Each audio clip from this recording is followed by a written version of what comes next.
I have 30 minutes left. I should be able to finish. I only have what? Yeah, I only have like 6 pages left. Should be able to finish this in 30 minutes. What had he got in his pockets, as he said? Right. It wouldn't say no precious. Little cheat.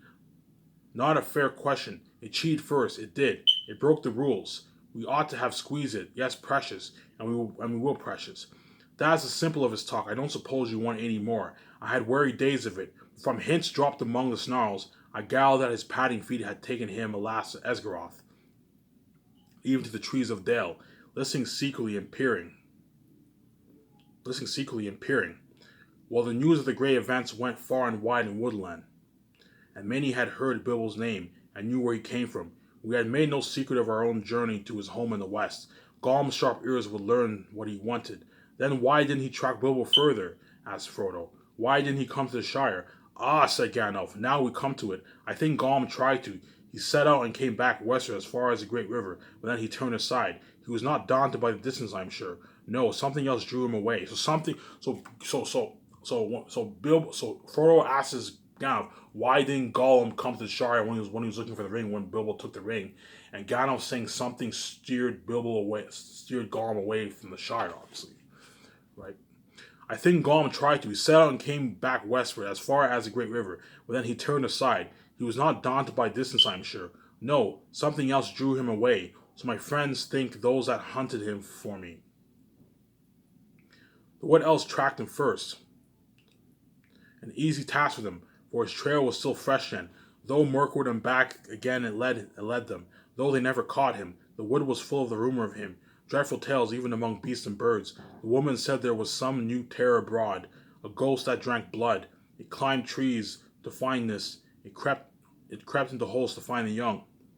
It slipped through windows to find cradles. But at the western edge of Mirkwood, the trail turned away. It wandered off southwards and passed out of the wood elves.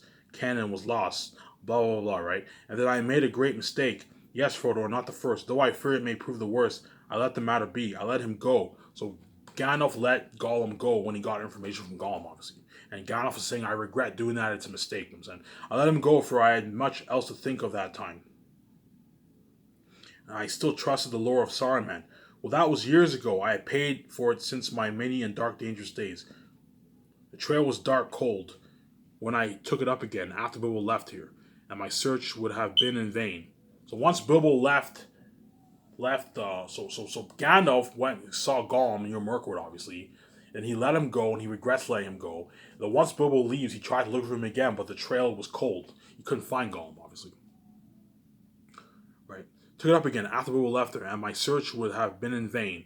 For the help that I had had from friend Aragorn. See, I told you. Remember how I said he meets up with Aragorn? So during these 17 years, Gandalf met up with Aragorn to look for Gollum, obviously. So I do remember some stuff in Lord of the Rings. Yeah, I'm not so stupid myself, obviously, right? Took it up again after we left here, and my search would have been in vain, but for the help that I had from a friend, Aragorn, the greatest traveler and huntsman of his age of the world. So Aragorn is a ranger, obviously. He's like he hunts people and all that stuff, right? That's what a ranger is. Together we sought for Gollum down the hole, right? On the whole length of woodland, without hope, without success. But at last, when I had given up the chase and turned to other paths, Gollum was found. My friend returned out of great perils, bringing the miserable creature with him. What he had been doing he would not say. He only wept and caused a cruel, with many a Gollum in his throat. And when he pressed him, he whined and cringed, and rubbed his long hands, licking his fingers, as if they pained him, as if he remembered some old torture. But I am afraid there is no possible doubt he had made his slow, sneaking way step by step, mile by mile, south down at last, to the land of Mordor. A heavy silence fell in the room. Frodo could hear his heart beating. Even outside everything seemed still. No sound of Sam's shears could now be heard. Yes, to Mordor, said Gandalf. Alas, Mordor draws all wicked things, and the Dark Powers was bending all its will to gather them there. The ring of the enemy would leave its mark, too, leave them open to the summons, and all folk were whispering then of the new shadows in the south, and its hatred of the west. There were his fine new friends who would help him in his revenge. Wretched fool, in that land he would learn much, too much for his comfort, and sooner or later he has lurked in parade on his borders, he will be caught and taken for examination. That was the way of it, I fear. When he was found, he had already been there long, and was on his way back on some errand of mischief. But that does not matter much now. His work mischief was done. Yes, alas, through him the enemy has learned that the one has been found again. He knows where Isildur fell. He knows where Gollum found his ring. He knows that it is a great ring, for it gave long life. He knows that it is not one of the three, for they have never been lost, and they endure no evil. He knows that it is not one of the 7 or the 9, for they are accounted for. He knows that it is the one, and that he has last heard, I think, of the hobbits in the Shire. So the enemy now knows the enemy now knows that what now is now suspicious of where the ring is, obviously. Right. The Shire, he may be seeking for it now, if he has not already found out where it lies. Indeed, Frodo, I fear that he may even think that the long unnoticed name of Baggins has become important. But this is terrible, cried Frodo. Far worse than the worst that I can imagine from your hints and warnings. O Gandalf, best of friends, what am I to do? For I am really afraid. So Frodo's afraid because Gandalf's telling Frodo, look, the enemy is suspicious of the ring's whereabouts. They know it's not one of the rings of the 9, one of the rings of the 7 dwarves, one of the rings of the 9 mortal men, where the ring is. They know it's the one. The enemy knows it's the one ring, and they're looking for the ring. They're suspicious of the ring, and Frodo is now afraid. And Gandalf is afraid that the enemy might be drawn to the Shire. Hence why Frodo was afraid, obviously. Right? But this is terrible, cried Frodo. Far worse than I can imagine from your hints and warnings. O Gandalf, best of friends, what am I to do? For now I am really afraid. What am I to do? What a pity. What a pity.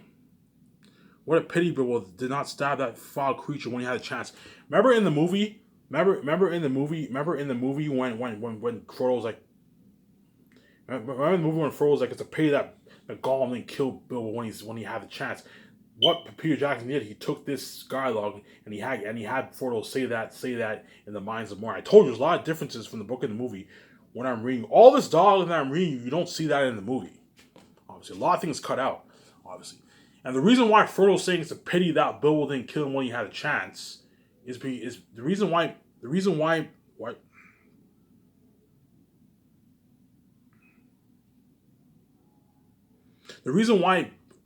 is saying it's a pity Bilbo didn't kill him when he had a chance is because of Gollum. The enemy is what? The enemy is suspicious of what? Of the ring's whereabouts, obviously, if I'm correct here. Right? It's a pity Bilbo didn't stab him without Valju when he had a chance. Pity. It was pity that stayed his hand. Remember how in the prologue, Bilbo had pity on Gollum? He could have killed him, yet he didn't kill him. Because I believe Bilbo wasn't meant to kill Gollum, obviously. And I get it. If I comment and make an error, you have to bear with me, as I'm not well grounded in the Lord of the Rings series. So all you Lord of the Rings fans, you gotta bear with me. Because I'm not fully grounded in the Lord of the Rings series. There's a good chance I made a few errors. So you have to bear with me when I comment and read. Right? What a pity that Bilbo not stab him, that vile creature, when he had a chance. Pity. It was pity that stayed his hand. Pity and mercy not to strike without need. And he has been well rewarded, Frodo. Be sure that he took so little hurt from the evil and escaped in the end. Because he began his ownership of the rings. So with pity. I am sorry, said Frodo, but I am frightened. I do not feel any pity for Gollum. So unlike Bilbo, Frodo doesn't feel any pity for Gollum because Gandalf just told him the story about Gollum, how Gollum was evil, obviously, right? You have not seen him, Gandalf broke in. No, and I don't want to, said Frodo. I can't understand you. Do you mean to say that you and the elves have let him live on after those horrible deeds? In other words, Frodo was shocked. How the heck can you let a creature like Gollum live on for hundreds of years? Because Gollum was evil, obviously. He deserves death, right? Horrible deeds. Now at any rate he is bad as an orc and just an enemy. He deserves death.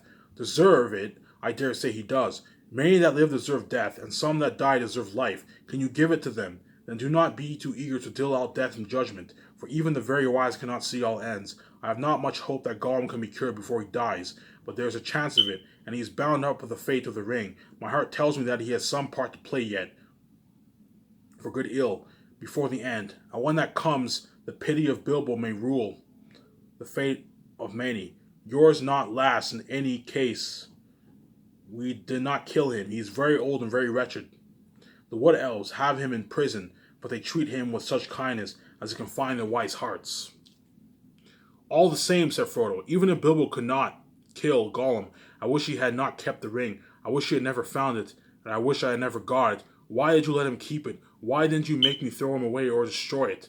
Let you? Make you, said the wizard. Haven't you been listening to all this I've said? You were not thinking of what you were saying, but as for throwing it away, that was obviously wrong. These rings have a way of being found in evil hands that might have done great evil. Right? So even though Frodo was mad, he's like, why did you let Bilbo have the ring? Why don't you throw it away? Why don't you destroy it? Gandalf was pretty much saying, have you not been listening? Even though Bilbo found the ring, you'd rather have Bilbo have the ring than have it fall into the hands of the evil forces of Sauron, obviously. You'd rather have Bilbo have the ring than have one of Sauron's forces have the ring, obviously. That's what Gandalf's pretty much saying here. Haven't you been listening to all that I've said? You are not thinking of what you're saying. But as for throwing it away, that was obviously wrong. These rings have a way of being found in evil's hands that might have done great evil, obviously. Worse, hence why Gandalf can't have the ring, because Gandalf, he has so much power. If he uses that power, if the ring corrupts him and he uses that power for evil, he becomes so powerful, obviously. Right? In evil hands that might have done great evil. Worst of all, it might have fallen into the hands of the enemy. Indeed, it certainly would, for this is the one, and he is exerting all power to find it or draw it to himself. Of course, my noble Bilbo, it was dangerous for you, and that has troubled me deeply. But there was so much at stake that I had to take some risks. Even when I was far away, there had never been a day when the Shire has not been guarded by watchful eyes, as long as you never used it. I did not think that the ring would have had any lasting effects on you. Not for evil, not at any rate for a very long time. And you must remember that 9 years ago when I last saw you, see, Gandalf comes back 9 years later. So within those 8 years, Gandalf comes to the Shire, back and forth, right? He comes to the Shire, he leaves the Shire, and then what? And then Frodo doesn't see him for 9 years, and then in the 9th year he comes back. On the 17th year, Gandalf comes back, like he says here, right? Where was I?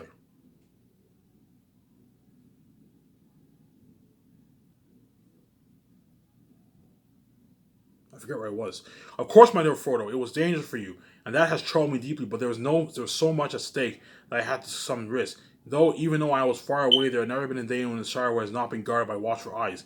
As long as you never used it, I did not think that the ring would have any lasting effect on you. Not for evil, not at any rate for a very long time. And you must remember that 9 years ago when I last saw you, I still knew little for certain. See how I said how Gandalf knew very little about the ring? Even though Gandalf knew the ring was powerful, he thought it was some ring that disappeared. He knew the ring had powers, hence why he told Frodo never put the ring on. And then he got information about the ring, and then 9 years later, 17 years later, he's more knowledgeable. And now he tells Frodo about the ring. He tells Frodo about Gollum's corruption, the story of Gollum and his corruption. He also says how the enemy is now suspicious of the ring's whereabouts and how they can go to the Shire. Hence why Frodo had to leave the Shire, obviously. And Frodo was mad, like, why didn't Bilbo kill Gollum when he had a chance? Why did Bilbo find the ring? Why didn't he destroy it? And Gandalf pretty much tells Frodo, look, if Bilbo gotten rid of the ring, the forces of Sauron could have got a hold of that ring, and you're better off having someone who's like Bilbo have the ring than to have one of the evil forces of Sauron pick up the ring, obviously, right? Right. And you must remember that 9 years ago when I last saw you, I still knew little for certain. But why not destroy it? And say you should have done long ago, cried Frodo again. If you had warned me, or even sent me a message, I would have done away with it. Would you? How would you do that? Have you ever tried? No. But I suppose one could hammer it or melt it. Try, said Gandalf. Try now. Frodo threw the ring out of his pocket and looked at it. It now appeared plain, smooth, without marks. So at this point, Frodo tried to destroy the ring, but Gandalf and Frodo don't understand that the ring cannot be destroyed. The only way the ring can be destroyed is in the fires of Mount Doom. So he tried to destroy the ring at this moment. He says, put a hammer on it, melt it, try it, throw it in the fire, but they couldn't destroy the ring because the only way you can destroy the ring is if you go through the mountain of fire, obviously. Frodo drew the ring out of his pocket again and looked at it. It now appeared plain, smooth, without mark or device that he could see. The gold looked very fair and pure, and Frodo thought how rich and beautiful was its color, how perfect was its roundness. It was an admirable thing and altogether precious. When he took it out, and he had intended to fling it from him into the very hottest part of the fire, but he found now that he could not do so, not without a great struggle. He weighted the ring in his hands, hesitating, forcing himself to remember all that Gandalf had told him, and then with an effort of will he made an improvement, as if to cast it away, but he found that he had to put it back in his pocket. Gandalf laughed grimly. You see, already you too, Frodo, cannot easily let it go, nor will it damage it. So Gandalf pretty much was testing Frodo, pretty much, in a way. That's my theory. They say, okay, Frodo, throw the ring in the fire, try to destroy it. Frodo cannot destroy the ring, and then after that he puts the ring back in his pocket, and Gandalf tells Frodo, you see, even you cannot let the ring go, because the ring is everyone's precious, and you also cannot destroy it, as the only way you can destroy it is if you throw it in the fires of Mount Doom. Gandalf laughed grimly. You see, already you too, Frodo, cannot easily let it go. You can't easily let go of the ring, right? Because the ring is precious, obviously. The ring is evil, and it possesses you, obviously. Nor will you damage it. I could not make you except by force, which would break your mind. But as for breaking the ring, force is useless. Even if you took it and struck it with a heavy sledgehammer, it would make no dent in it. It cannot be unmade by your hands or by mine. So Gandalf is saying, Frodo, look, the ring cannot be destroyed by any mere force, by any mere weapon, by axes, hammers, swords. It cannot be destroyed by any mere fire. You have to throw it in the mountains of Mount Doom to destroy the ring. Like in the movies, right? Your small fire, of course, will not melt even ordinary gold. This ring has already passed through it unscathed and even unheated, but there is no smith force in the Shire that could change it at all. Not even the anvils and furnaces of the dwarves can do that. So remember those, not even the furnaces that the dwarves use, right? Not even the what? Yeah, not even the furnaces of the dwarves can destroy the ring. You have to throw it in the fires of Mount Doom to destroy the ring, obviously. Right. It has been said that dragon's fire could melt and consume the rings of power, but there is not one now any dragon left on earth in which the old fire is hot enough. Nor was there ever any dragon, nor even Ankalagan the Black, who could have harmed the One Ring. The ruling ring for that was made by Sauron himself. There's only one way to find the cracks of doom in the depths of Orodruin, the fire mountain, and cast the ring in there. If you really wish to destroy it, to put it beyond the grasp of the enemy forever. So Gandalf was telling Frodo, look, the only way you can destroy the ring is if you throw the ring in the fires of Mount Doom. That's the only way you can destroy the ring. There's no other way to destroy the ring besides throwing it in the mountains of the fires of Mount Doom, obviously. To get rid of, to defeat Sauron once and for all, right? I do really wish to destroy it, cried Frodo, or well, to have it destroyed. I am not made for perilous quest. I wish I had never seen the ring. Why did it come to me? Why was I chosen? So Frodo's pretty much the chosen one, pretty much. So I believe, even though Bilbo was meant to find the ring, Gollum was not meant to be killed, and Frodo was the chosen one to destroy the ring in Mount Doom, obviously. Hence why that makes the Lord of the Rings story amazing, because J.R.R. Tolkien chose what? Chose the little hobbits. Obviously, he had a little hobbit who was tasked in destroying the ring. He could have easily had a man or elves or dwarves destroy the ring, and yet he had a little hobbit who lived in the Shire being tasked in destroying the one powerful ring, which makes the story more powerful, obviously. Right? And that, but again, this scene where Frodo says, I wish the ring had never come to me, that scene's taken in the movie. They put that dialogue in the minds of Moria, obviously. I told you there's some differences with the book and the movie, obviously. I'm running out of time here. Such questions cannot be answered, said Gandalf. You may be sure that it was not meant for merit that others do not possess, not for power or wisdom, at any rate. But you have been chosen, and you must therefore use such strength and heart as which you have. But I have so little of any of these things. You are wise and powerful. Will you not take the ring? No, cried Gandalf, springing to his feet. Without power, I should have power to do great and terrible. Man, see? Frodo's saying, why can't you have the ring, Gandalf? So Gandalf's saying, no. If I had the power of the ring, I can do unheard of things, because Gandalf is a wizard, obviously. And he's scared that if the ring possesses him and he turns evil, he can end up using his power for evil instead of for good, because Gandalf is powerful, obviously.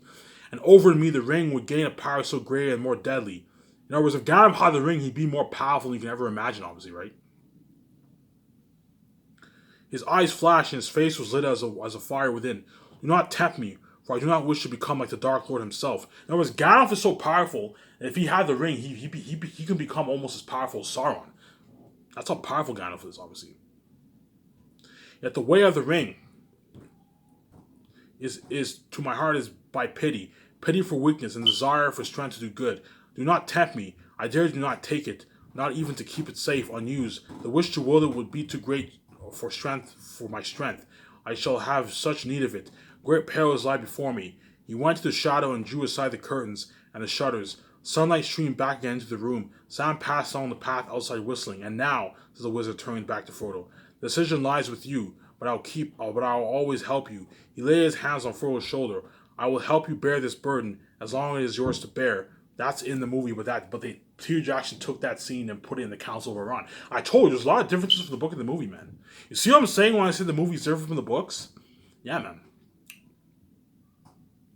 I'll help you bear this burden. So Gandalf is pretty much telling Frodo, look, I know destroying the ring is a huge task, but I will help you bear this burden, obviously. As I cannot have the ring, as the ring is too much for me.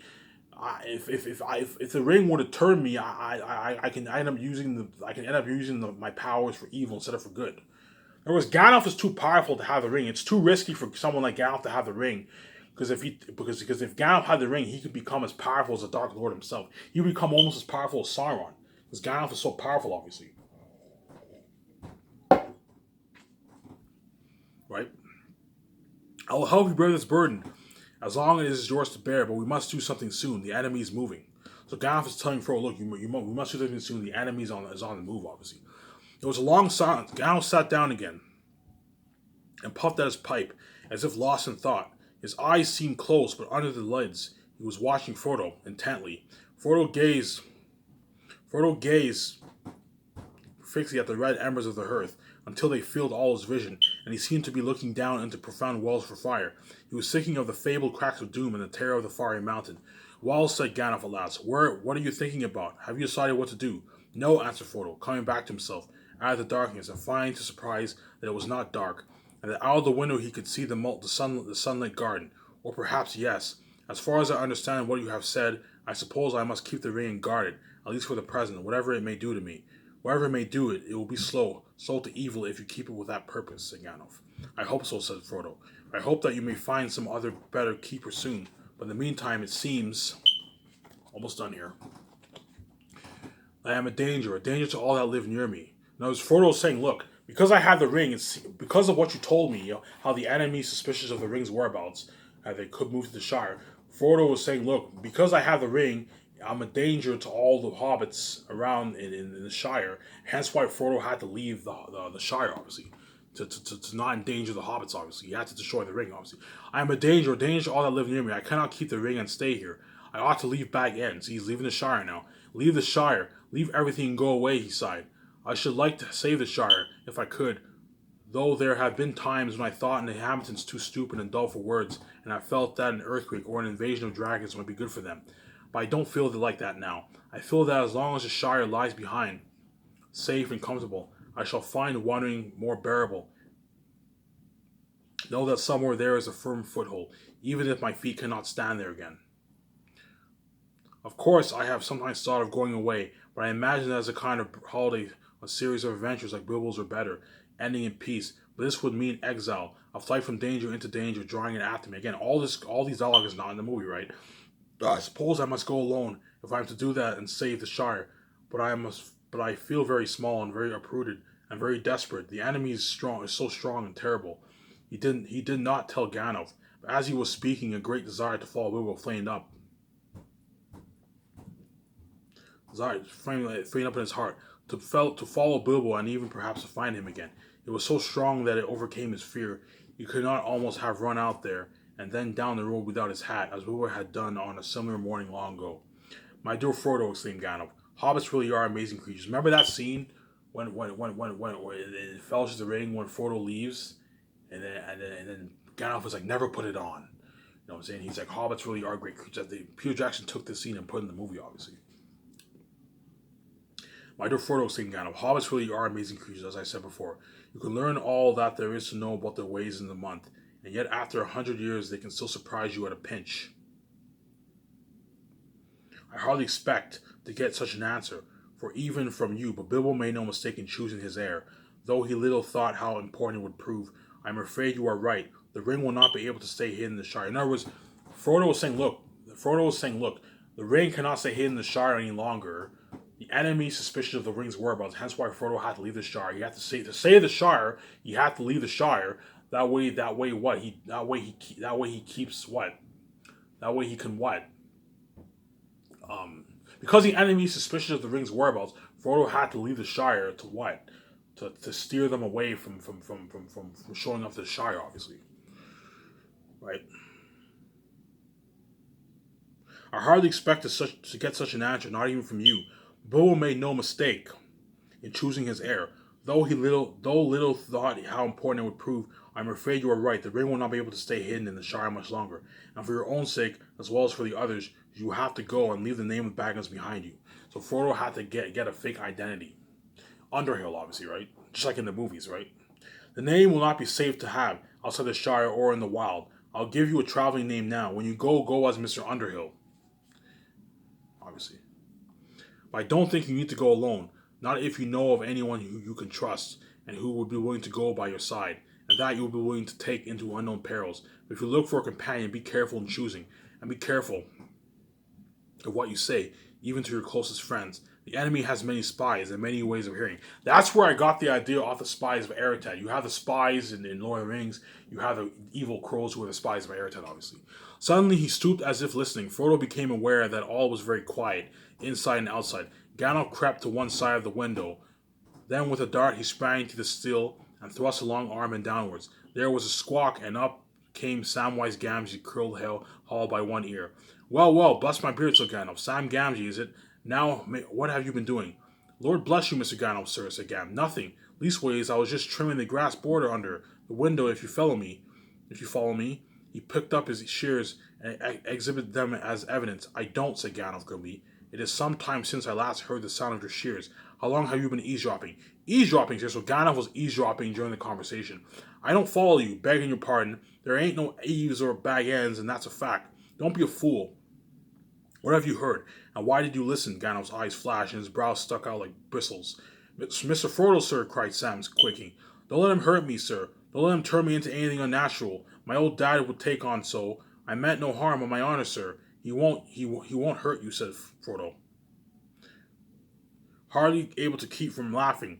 Although he was himself startled and rather puzzled, he knows as well as I do that you mean no harm. But just you up and answer his question straight away. Well, sir, said Sam, dithering a little, I heard a deal that I didn't rightly understand about an enemy. I gotta hurry up here because I'm running out of time. And the rings. Last page, I'll end the video here.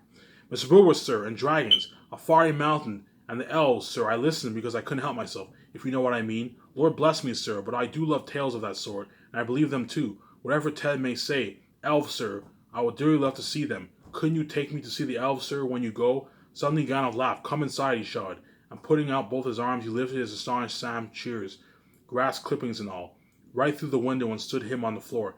Take you to see the elves, eh? He said, eyeing Sam closely, with a smile flicking on his face. So you heard that Mr. Frodo was going away? I did, sir, and that's why I choked, which you heard seemingly. I tried not to, sir, but it burst out of me. I was so upset. It can't be helped, Sam, said Frodo sadly. He had suddenly realized that flying from the Shire would mean more painful partings than merely saying farewell to the familiar comforts of Bag End.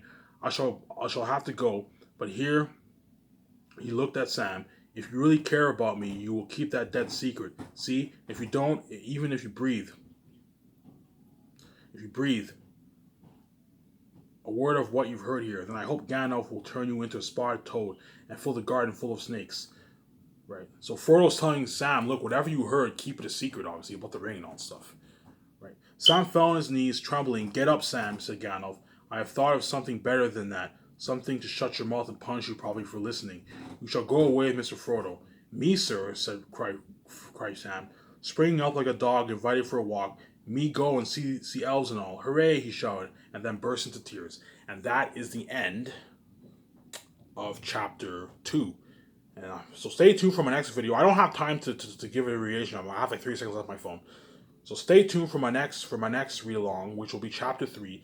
3 is company. So you got the history about the ring and Gollum.